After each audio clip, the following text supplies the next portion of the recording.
Hi guys, welcome back to Get Rice Now, where host Dr. Turnaround Rice is here to drop some jewels on you.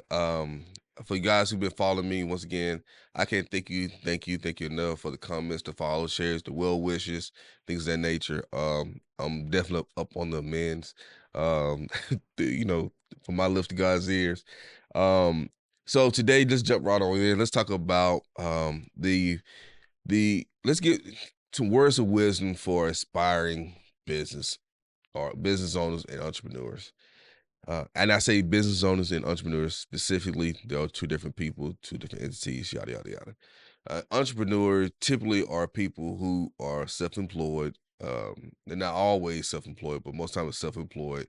Uh, Usually like a 1 to 5 man person shop or something like that, and they have to work. Business owners typically do not have to work. They just own the business, and the business typically run themselves.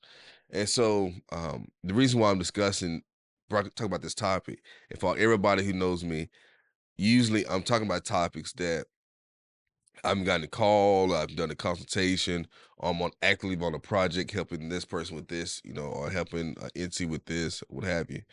Um, is we as business owners, entrepreneurs, and people who are aspiring entrepreneurs, business owners as well. So active and prospective individuals, we have to do a better job of strategizing. Guys, if I get one more call where somebody's like, "Hey man, I started my paperwork on my LLC," like, man, like it's other, you know, business structures than just LLCs. It's a reason why you have LLCs, and do majority of people do LLCs? Yes. But do you have partners? What's the purpose of your LLC? Like, do you have a professional service? Is this a professional service company? Um, do you need to have a license? Are you selling real estate? Are you a lawyer, obviously accountant, medical doctor, physical therapist? You know, do you have the proper licensures? Are you a home inspector? So I know for me, once again, I'm 40 years old, guys. I know for me, when I was at Morehouse College, it was a big push. Everybody have business, everybody have business. And as long as you got that business and you got that bank card, once you took the paperwork to the bank, got that bank card, like, I'm official. Well, it's like, well, that's cool. But the question becomes now is, what is it you're trying to do? But you need to ask yourself that question before you start all this stuff. Like, hey, what's your long-term goal? Like, are you trying to build a business where you just have enough cash flow so you can go to New Orleans for the weekend? Inside joke, guys. Uh, or are you building a business where you can give to your kids? I read this strange statistic that says 7% of first generational businesses do not make it to the second generation. They either fail or they sell off. So the question is like, what are you trying to do? Like, what's your motivation? And so when you start talking about strategizing, it's a couple things I hit people with is, what's your overall goal? What's your long-term goal? What are you trying to do now? What's your financial situation looking like? Okay, what is it? Do you have a spouse? Do you have kids? What are their thoughts on it? How are they contributing to it? How your kids feel about it? Like, are you gonna get your kids involved? You have to ask all these questions. Why? Because all that determines the structure. That determines if in the organization docs, and let's say if you pass away, do you want this business to go to your kids? Or do you want to go to a trust and the trustees decide kind of how the business runs, or the trustees say they're gonna sell if the kids by the time they make it 18, they don't want your business? There's levels to this. Or if you want your kids in the business, why? Because you can pay them a salary that's gonna help you on your taxes. And then you put that money into a 529 plan, which is a college plan. So then now, the different tax codes now, you can use that 529 money for more activities than you could do in previous years. It's levels to this, guys. So stop just thinking that you're gonna go to, legal.com and pull some paperwork together and just type some stuff together. And I got LLC, I got my bank card now. All right, so are you trying to grow this thing? Are you trying to get employees? Are you gonna need business funding? That's a big thing, right? Because a lot of times folks talk about, oh man, I want to do business, I want to get some loans or when the PPP stuff hit, you know, I got a lot of money back, right? But I had employees. I was paying them properly.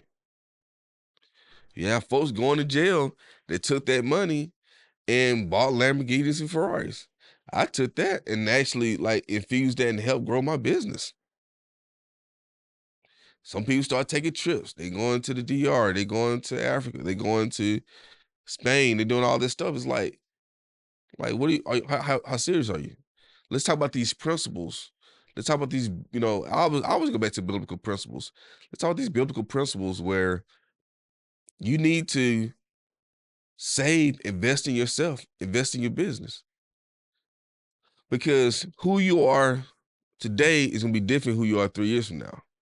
You need to be taking some type of continuing education classes in your field.